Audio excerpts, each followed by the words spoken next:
Welcome, Ameya. Hey, thank you so very much for joining Hey guys. us here at Vila. So, well, we'd like to talk about your professional journey now. And from being a student at V School, it's been almost a decade. And today, you're the head marketing at a leading organization. Sure. So, how has the journey been for you so far? Well, it's been exciting to say the least. I think I've done a bunch of stuff, as you can see. So I think first of all, I got to owe my first job to Kolambekar, of course. I think that's where I passed out from, and that's where it all started, right? So that's pretty awesome. My first job was in Dubai, so I spent 3 years there. A little bit of international experience to start with. Moved back, worked in retail, further in electronics, worked in a very innovative rewards and loyalty segment where concepts were important. And now into the digital space, which is really booming. So yeah, it's been exciting, rewarding at the same time. Yeah. Fantastic. So, well, in a very short span, you've had such a diverse job role and, Sure. and a lot of things that you've been doing. So, post completing your post graduation at B School, you joined Jumbo Electronics in Dubai. Correct. We just spoke Yeah. about it a little while ago. And the very first question is, do you remember your first day at work and how was it? So I think we're about 15, 16 people, interns at that point in time, from marketing, actually management trainees from 15 different colleges around India. So I think, yeah, it was exciting. I think there was a lot of nervous energy. Right. And yeah, we allocated into teams and everybody wants to be a part of a particular unit. And I got Sony, which is the most esteemed in the organization. So I think it was quite exciting. I would say a lot of nervous energy, but at the same time, really kicked. So right. I think that's the best part. First day of job, there's nothing like it. I think, yeah, Right. you got to enjoy it. Fantastic. Okay, and now that you've worked in different industries, in the marketing role, of course, what do you think a marketing professional as a person needs to have in him when he thinks marketing for each industry? So look, right, I think as time passes, marketing is becoming actually a lot more about numbers.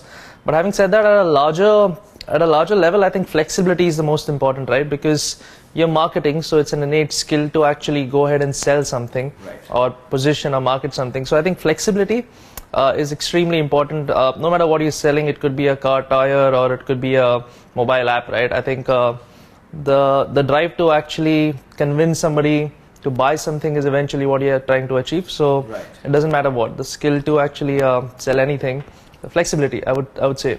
All right, we're talking about normally people are resistant to taking up target-based jobs because of their own version of fears or thought processes towards them. And well, we have you whose career has been all about sales, marketing, brand management. So what do you think, why do you think people have this fear of taking up such a profile? See, interestingly, I think sales is, the word sales is a little abused. I think sales and marketing run pretty close, at least these days. So I've personally not done much sales per se, but I'm more been into marketing, but with some hard targets to go along with it, right? Okay. So they're slightly different, I would say, but eventually, right, if you got to prove yourself in the industry, you cannot do so in the absence of numbers. So Right. for those, so if you think that marketing is just about sitting on the desk, coming up with smart ideas, it's not. Sure, I think you need some bit of creativity, but eventually you got to prove it with numbers, because if the business is not going to work out at the end of all of it, it doesn't really make sense. Right. So targets are a very integral part of no matter what you do, even if you're a art director or if you're a product manager. I think you got to live with numbers, and if it's in marketing or sales, it really doesn't matter. But yeah, Okay. yeah. All So right. I think especially in today's day age, so even if you get sales for the first year or two, go ahead and take it. I think the more you learn on the field, it's amazing. Yeah. So do it. Speaking of sales so much, what are the big pros that you have working in sales, if you're like hardcore working into sales, and how hard is sales if you look at it as So it also depends largely what you're selling. I'll just give you a current example. I'm selling a mobile app. So I don't really have a product to sell, right? So I'm actually selling features, right? I'm selling the benefits to the users. On another day, it could be soap, right? Which has a far more mass market appeal. But I think the exposure which comes along from sales is far higher than sitting behind a desk, going on talking to people. Then you meet people from different verticals, different industries, and you learn so much more. And also because when you're working towards a target, I think you have a goal. You have a goal to work at, right? I think it aligns your work much better than just working in a in a vague manner. I think working with numbers or with targets in form of sales helps a lot. It could be anything, as I said, right? If you need exposure, so especially in your initial years, go ahead and do it. Meet more people, do some sales, get some numbers flowing. I think that'll give you more confidence to start with. So I think absolutely. You don't want to be sitting behind the desk and just doing what people are telling you to do. Absolutely. That's the most boring part of things. So, yeah, absolutely. Fantastic. So we get great perspective here. All right, we'd like to go back in time now. A little flashback for you. We'd like you to flashback to your days at V School actually now. All right. There. So what was an MBA a decade ago, and what do you think of an MBA as of now? Okay, so yeah, at a super time in Wellingkar, I happened to be the GSEC for a couple of years, which was a great experience in itself, and I think that's where the foundation of certain leadership qualities come into a person as well. So I think Wellingkar taught me a lot. MBA now, I think what I do see is as there are a lot of new fields, a lot of new domains in the industry which are currently in, digital being the prime one in my opinion, and I see rather schools or business schools adapting to that pretty quickly. Starting e-learning is a big part of it. A lot of courses are up actually on the web for people to actually source them out. It's not so much about classroom. I believe it's become far more dynamic for students. I think which is great, and I completely expect that to happen. So when you recruit from an MBA college, what are the things that you actually look for in a candidate now that you're on the other side of the interviews? Well, that's a tricky one. All right, so I think the academics help. See, the thing is, when you are actually hiring somebody from a job, right, the person is as good or bad as his last job and his results, right? You don't have that luxury when you're actually recruiting somebody from a college, right, which means that you would look at the academics, right? How well he's done. I think, right, it gives you a fair measure of how sincere he's been or what he's capable of. But that's, right, only a part. That's only a part story, right? I think a lot of it depends on the confidence, the knowledge beyond the academics as well, and I think logic, right? I think what I see now in the industry is a lot of companies would actually give small tests, right, to not just see how much you know, but how smart you are, what's your logic, how do you use your information in business cases. So I think looking at the implementation of what you've learned to actually how you would exhibit that at a job, right, in some small way, I think if that spark comes through, it's really important. I think that's what employers would look at when, right, hiring somebody from especially from the college, right, a fresher. Yeah. Fantastic. And of course today MBA has a very prestigious connotation to it. So what exactly is the reality here? I mean, from persons in your perspective. So I think there is absolutely no denying that a business degree goes a long way in actually giving a good lift or a push to your career to start with. You learn a lot, but I think it's, again, as I said, it's really important to implement it, right? Knowing how to use information to actually information at work. But yeah, I think it's a great platform to go out there and do things. But at the same time, make sure actually you read so much about the industry and what is happening around you, and not put your mind only onto books. Right. Because I think it's very important to actually be prepared for what is actually happening outside. Right. By which I mean reading a lot of newspapers, talking to people, networking, and I think a college gives you that platform, but you need to do more to actually build on it. Absolutely. So yeah, so MBA, yeah, there are tons of colleges giving tons of degrees, but a lot of it is actually how you take it as well. There's only so much you can do beyond that. Absolutely, so, yeah. Fantastic. So a lot of practical, real-world learnings, and that are essentially very important. Okay, now what do you think a student who's pursuing the course should really focus on, apart from, of course, the daily classes and the syllabus and everything else? Oh, so which is what, as I said, right? Let's just say there are about 120 people in the class, and but you need to go beyond that, right? Because that level is available to all. That's if you want to really stand out. I think you need to do a lot of reading, a lot of networking. So if digital marketing is what you want to get into, because it's a big thing now, I do foresee a lot of you actually going in that direction. You need to read a lot, sign up to newsletters. So it's a push mechanism. So like all other emails, you're gonna have emails in your inbox talking about what Facebook is doing new for advertisers, right? Or what is the new trend in the app industry. So I think sign up to a lot of information which keeps coming at you. I think that helps a lot, and talk to people. Talk to people about what they are doing currently. Where India is going in the next 5 years or 10 years, right? I mean, everything is now moving to digital. So I think figure out what you're good at and figure out where the industry is going. And if you could actually find some synergy there, that would be really useful. Oh, fantastic! And of course, now today's students have very big expectations of the corner office, a very good package, and perks and health benefits and everything else. So, what would you advise them? Look, I mean, no one's discounting that money is important. The reason why I did and you will pass out of Wellinkar is the fact that we are looking for good jobs, but at the same time, let's take my story. I started off in Dubai, which was really rewarding at that point in time, but I moved back to India and I worked in a few companies. I even actually started my own company for a year, so I had my own startup. Right. So for the last 3 years now, I'm working in startups, right? So there are no really corner seats. There are no great benefits of free trips around the world, but there is so much more flexibility. There is so much more empowerment, amongst other things. So I think you need to decide what are your trade-offs, what can you live with. And I think startup life, honestly, as everyone knows, it's extremely dynamic. It's so much fun rather than sitting in one corner of the office, because it's so hard to be heard, versus every opinion in a startup is so amplified because you're made to feel that you can actually contribute. So I think it really depends on how you are. Right. But don't look at that cabin or that corner office or rewarding package very early in your career. I would say that would be a deterrent.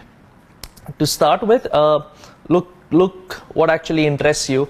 Money is attached to it, sure, right? I mean, there's no charity in this world, but when you're looking at least the start of your career, look at something which really interests you. Don't worry about how big is the company.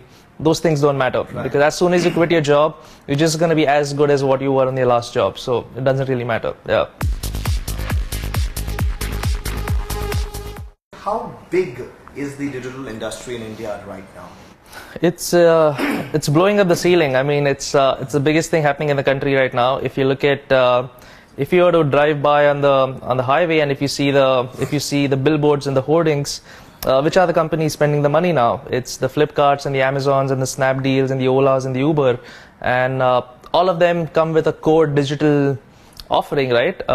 It's e-commerce or Uber and Ola being technology companies. There are about and just to give you a perspective of how big it is, we have 1.2 billion people in the country, and there are probably only about 200 million smartphones, 250 million smartphones, smartphone connections, or smartphones rather, right? And that's the amount of growth waiting to happen, which is why I think Geo launch just happened a week ago, and the vision of the launch is to enable the entire country digitally. So I think we're already the second largest smartphone by volumes in the world, but we don't still have the penetration. The penetration is only about 10% through, but I think imagine how much is actually yet to be achieved, right. Which is why there is no the digital world is not going to die out anytime soon. It's only going to just blow through the ceiling. So it's huge. Right, it's absolutely huge. Yeah. We just heard about all the opportunities here. But as of now, what stage is the digital industry in today currently for us? I mean, as you just said, that there's so much of opportunity there. So as I said, I think if you see the West, let's say the US or Europe, right? All marketeers would tell you that it's already fairly saturated, right? There is a lot of people already have smartphones.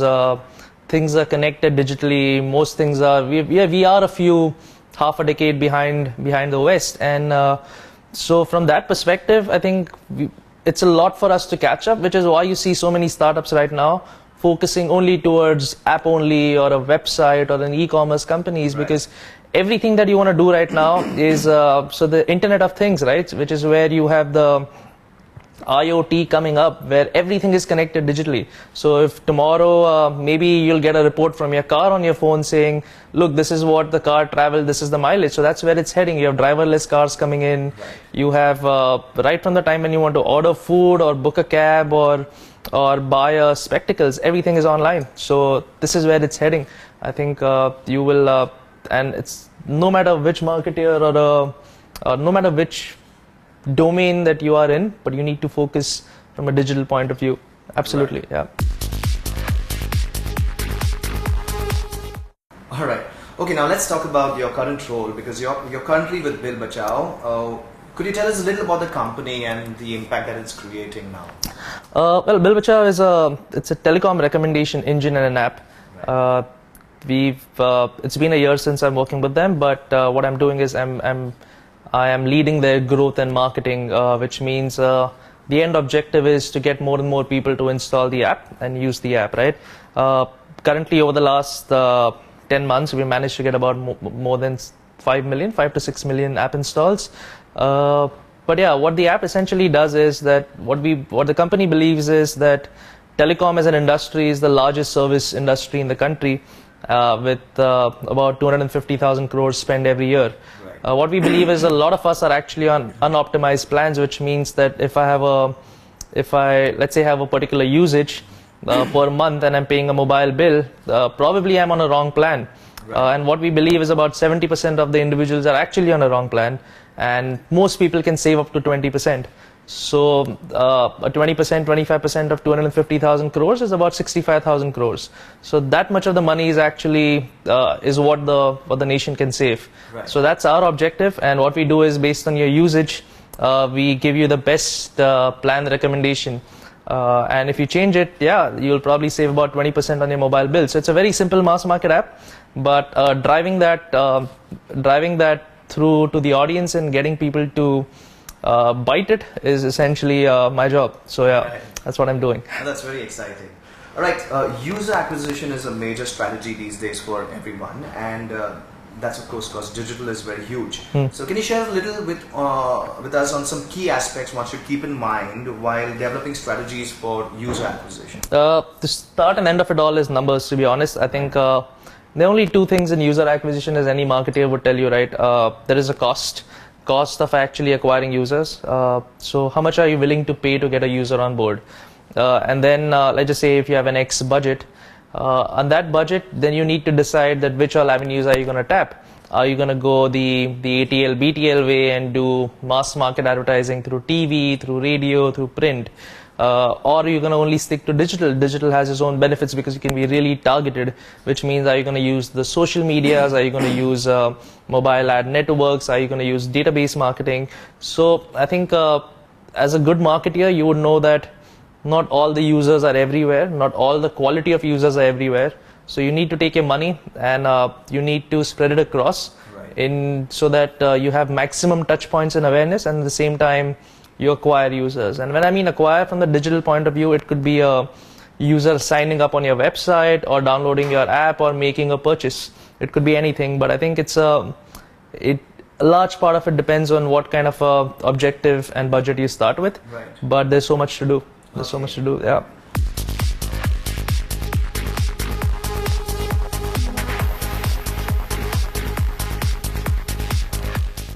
So Bird's Eye System is actually the name of the company. They had two mobile apps again. One was called Trafline, the other was called Riddler. Both the apps had clocked more than 1 million users each around the country, right? The objectives of both the apps was very different. Trafline essentially was, what it used to do was, it used to take real-time data points from multiple sources across the road and give you traffic information, something like what a Google Maps would do. Right. But we used to add a qualitative, informative angle, which is far more local, which means that you know that there is traffic on this road and this is the amount of time you will take to reach. But we'll also tell you on the app why it is what's causing the traffic, right. Which means that if there is a bus broken down or if there is a pothole. So I think that was the objective. And the Riddler is a public transport app, which means Bombay is a big city. Well, there are some, I'm guessing 20 million people in the city. So in Delhi or Calcutta and Bangalore and Traveling is a pain sometimes, and not everybody has a car. I think 80 to 90% of the people actually use the public transport. So if they want to travel between point A and point B, let's say which is 30 kilometers away in Bombay, let's just say if you want to travel between Colaba and BKC, right now it's really hard to get to BKC because the connectivity is not that great. So we had set up a algorithm within the app as a product saying that that the bus will leave from this time, and then you need to take a train, and then you can walk for 3 minutes. Wow. So making transport easy for people was essentially the objective. And also I think recently it's been a while since I was working with them, but I do believe that now the company's gotten into ticketing, which means again a very digital initiative where you can now pay for tickets for the BEST directly through the app, and you don't need to transact with money. Right. So again, I think the innovation is again very digital. So now you can take an app and pay the money without having to actually use hard cash. So yeah, right. I think that's where it's going now.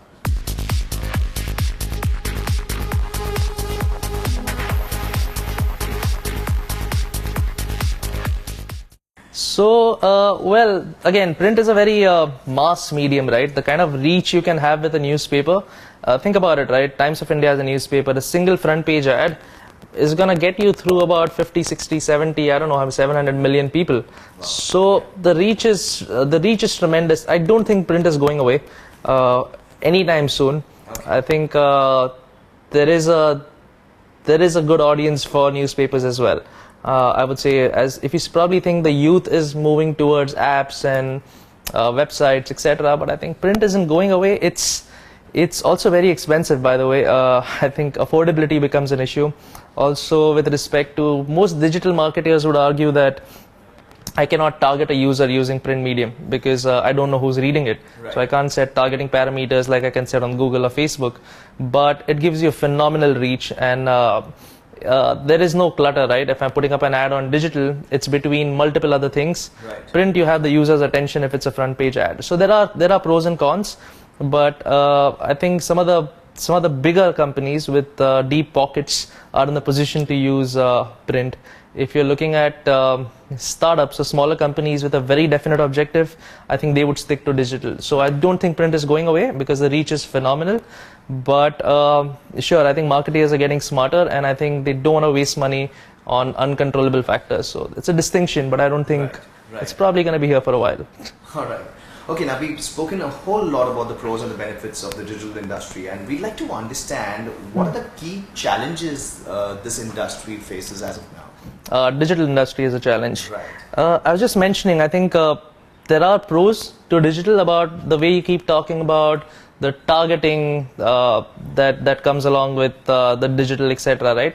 But the problem is it's an extremely busy space. I'm just going to give you an example. If you open your Facebook wall, let's say I'm going to put up an ad. Let's say Wellinger is putting up an ad for, let's say, a program or a course or an opportunity or whatever it could be, right?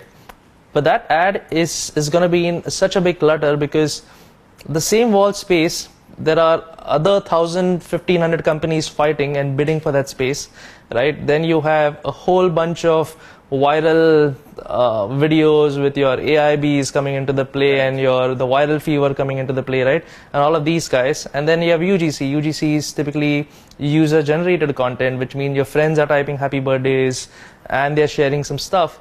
And when you're scrolling through the wall, you have so little time as a user to focus on something because there are 10 other things going on. So from that point of view, it's great, it's targeted, but at the same time, you need a really good strategy to make sure you catch a user. Right. There is a lot going on in digital now, so I think it comes with a huge benefit, but at the same time, the space is getting really cluttered. True, absolutely. I believe content is king. I remember my personal thing is when I keep watching YouTube videos and stuff, and you have the ads coming in. If it doesn't catch my attention in two seconds, I'm probably switching off. Oh yeah, you have 2 or 3 seconds as a marketer to get somebody's attention. Apart from that, yeah, it's really hard because I think one very important thing to understand is you're not online to see ads. Right. You're online to do your work, right? So to use digital, I think you need a good clear-cut strategy across a multi-level strategy and not just putting up an ad somewhere. It's an interesting space, but it's cluttered. It's getting cluttered, okay. I would say.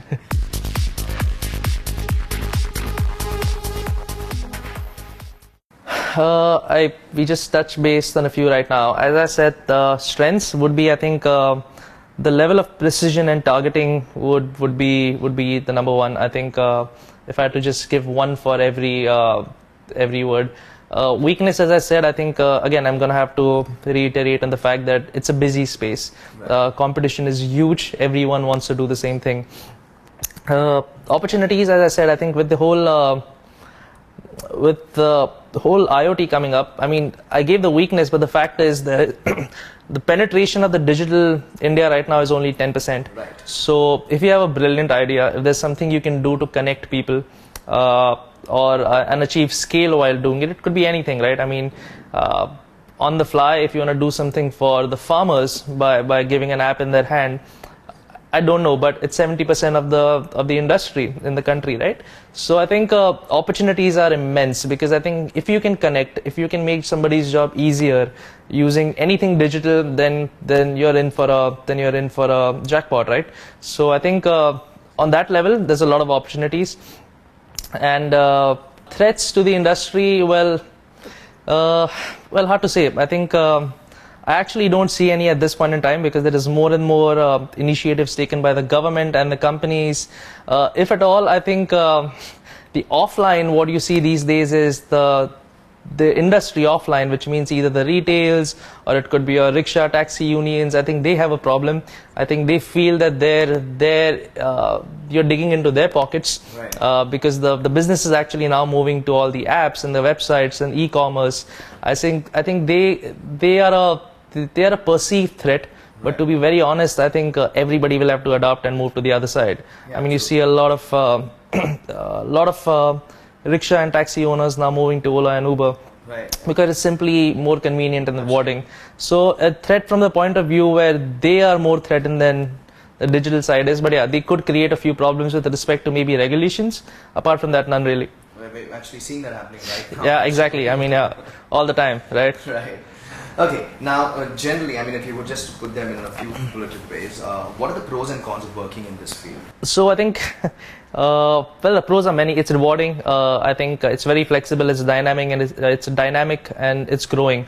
As a student, I think those are the 4 or 5 main things that you're going to look at. Right. I think a lot of things keep changing. New technologies. It's not the same old boring desk job where you're moving papers. Right. Everything is new every single day. Cons in the industry, no, none really. I don't think that one should be looking at cons so early. I think there are none. I mean, the amount of emphasis I've put on the growth and the opportunities in this industry, there are no really cons. I think start with, it's probably not a great way to look at. Right. But yeah, I don't really see any cons right now. Not at this stage. No chance. Fantastic. Let's just focus on the pros. I think, yeah, absolutely, yeah. Okay, so from the student's point of view, what traits, skills, or experiences do employers look for in this field for actually looking into the candidates? And what, in your point of view, is an ideal kind of a candidate that an employer would hire? So we discussed this a little before, but as I said, I think you need to being sound in academics. It's only one part. Right. It always helps. But apart from that, I think relating what you've learned to actually executing at your job, which means a lot of you need to use your logic. I think logic, you need to be smart, right, creative, and very logical. I think you got to be thinking in numbers. So if I do this, you got to be very objective. I think that's what I would look at. I think let's say I'm sitting over a table interviewing somebody, right? It's great to actually, it's great to hear stories, but that's not what drives businesses. True. You need to add value with respect to what numbers you can achieve, or how will you improve something, or how will you change something, and that comes with some very smart, objective statements. So I think that's really important now, more than ever before, because digital marketing or marketing is moving far towards result, because everything now through digital is trackable. Right. So there are no real stories saying when a print ad dala, if it worked, did not work. Now you know the very next second if it's worked or not. So I think be as close to the numbers. Keep your creativity, absolutely necessary, but be as close to the industry and numbers is my biggest advice in this front.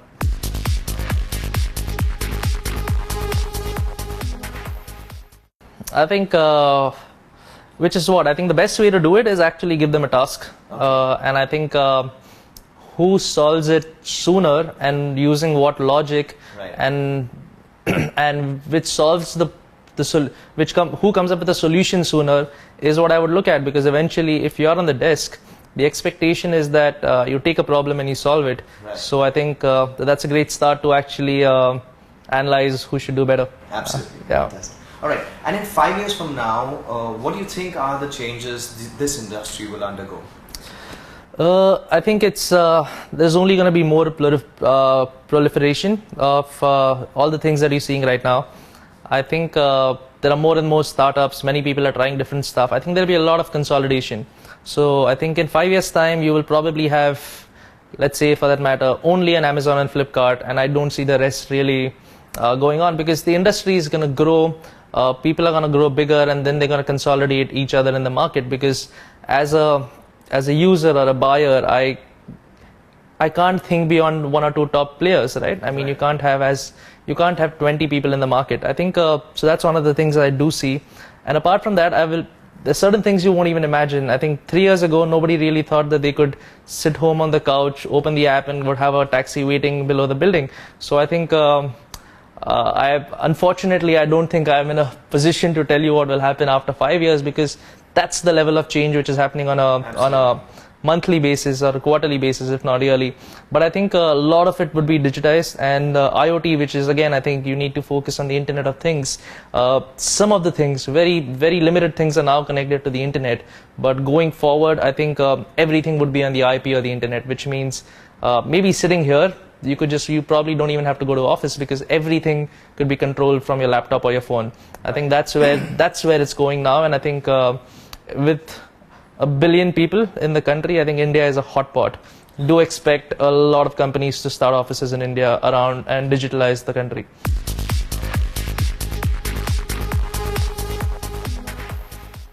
What is the first thing you do the moment you enter your office? Well, I think it's I get my coffee. I think that's really important. Start your day with a good coffee. Right. So I think that's the first thing I do see. I'm holding one right now as well. Get so all the good ideas kicking in. Yeah, I know. All right. Yeah. And I think I probably got the answer to the next question in what I've spoken to you, but we'd like to get it very specifically here. Is what is the one thing you like the most and the one thing you like the least about your job? Well, I mean, look, for all those who say that job is the most exciting part of the thing you do and you gotta love it and all, you will not always love your job. Come on, I mean, you're going and working for somebody, so there are a lot of times you may really actually hate your job, but it's work. Certain things you gotta do, right. And if you come to enjoy it, there's nothing like it, which makes everything exciting. What do I love about my job? I think I'm learning something new every day, especially in the last 2 or 3 years. Digital, there is so much to it. So I think the opportunities, the excitement is great. What I don't like about my job is the fact that I actually have to travel in the Bombay traffic.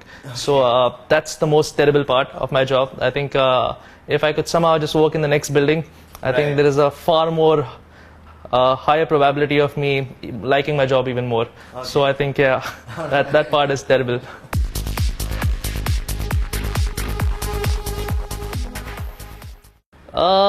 Interesting. So strength, I think I'm fairly creative, I would say. I think some people are really good in numbers, and some people are really really right-brained and very creative. But I think I've had a bit of both. I come from a media background. I wanted to be a copywriter. Before that, I wanted to be a lawyer. I love conversations. I love debates. I read a lot, which kind of helps. Have ideas, know what is happening. So I'm good on the creative side, and I've learned to be better on the number side.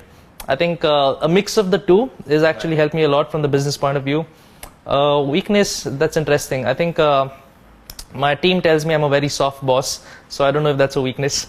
But yeah, I mean, yeah, I'm fairly chilled out. I mean, it's not really a weakness, but yeah, I think yeah, I'm fairly easygoing as a boss. So maybe I think I should be a little more stringent. I don't know. Is it? I just suddenly feel that a lot of these guys would probably just now want to come and work with you. Yeah, They're going to be recruiting. I know, but yeah, they're looking out for you. Please hit me up. All right. Okay, describe Ameya in one word. Okay. That's see, those are the toughest questions, right? You almost put me in a spot now. Spontaneous, probably. Yeah, I'd go with that. I think personally and professionally both. And what does Bill Bachao mean to you in one word? Well, interesting. I think there'll be a couple. Paycheck has to be one, but I think. So this is the honest part of the conversation. The paycheck and also experience. I think Right. Experience in multiple ways, not just job experience, but experience and a paycheck.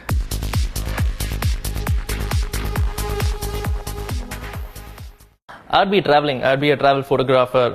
Absolutely. As mentioning before, traveling is my passion. I like my job, but I love traveling. I think I've traveled to more than 30 countries. I backpack a lot, and I think never let that. All on your own account. Oh yeah, that's nothing to do with the work at all. No. So I backpack a lot. So I think that's really important. If you got to if you need to hold some sanity and enjoy what you do, you got to do something which you're really passionate about, and that's what I've always believed. So I take my leaves, I take my breaks, I've taken my sabbaticals, and it's very important. Right. So I think I would probably be with my camera shooting and writing for some magazine. Oh wow. That's probably what I'll be doing. That's very interesting. Does your job let you travel much?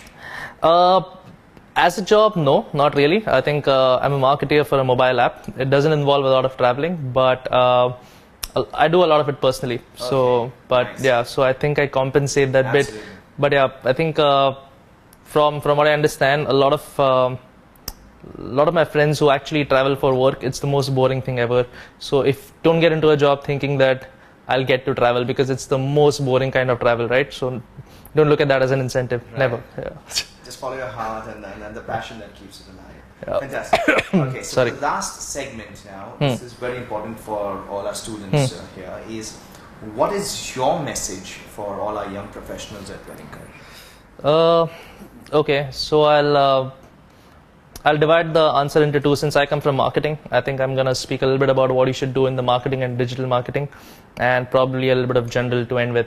I think if you want to get inside marketing as a domain, be flexible. Don't be rigid about what you want to do. Don't look at I want to only work in automobile, or you want to work into banking alone, or whatever it could be, or you want to only work into apps. Look, no one's going to give you your first job is not going to be a dream job, but if you want to be good at marketing, select a role which is really good for you. Don't worry too much about the package or the company or how much glamour is associated, right? I mean, everybody wants to work for a Flipkart, Ola, but it will not happen to start with, right? So I think just pick up a job which interests you, which takes you in a direction you aspire to be, but be very flexible. You need to learn marketing. You don't need to learn marketing for Ola, right? So it's a big difference. So make sure, I think, you focus on the end objective, and I think it takes a year or two and you'll be there. But it's very important that don't get too rigid. This company will not work for me, or this may not, right? I mean, when I took my interviews, I went right from banking to some other companies where I actually could have taken it up. But electronics happened. I worked with Jumbo Electronics and Sony, and I'm now marketing mobile apps. In between which I started my own startup, which was about suits and shirts, an e-commerce company, right? So it's going to take you. It's a journey. Don't be rigid to start with. There's a lot to achieve. Apart from that, I think I already said work is only bit part, but yeah, have a good balance. I think you will not be 22 again or 23 again. You will keep doing a job, but also do what you enjoy, and you never know what you do enjoy could actually get you a paycheck. So I think that's my message. Yeah. Thank you so much, Abhay. Sure. It's such a pleasure. Absolutely. All the best.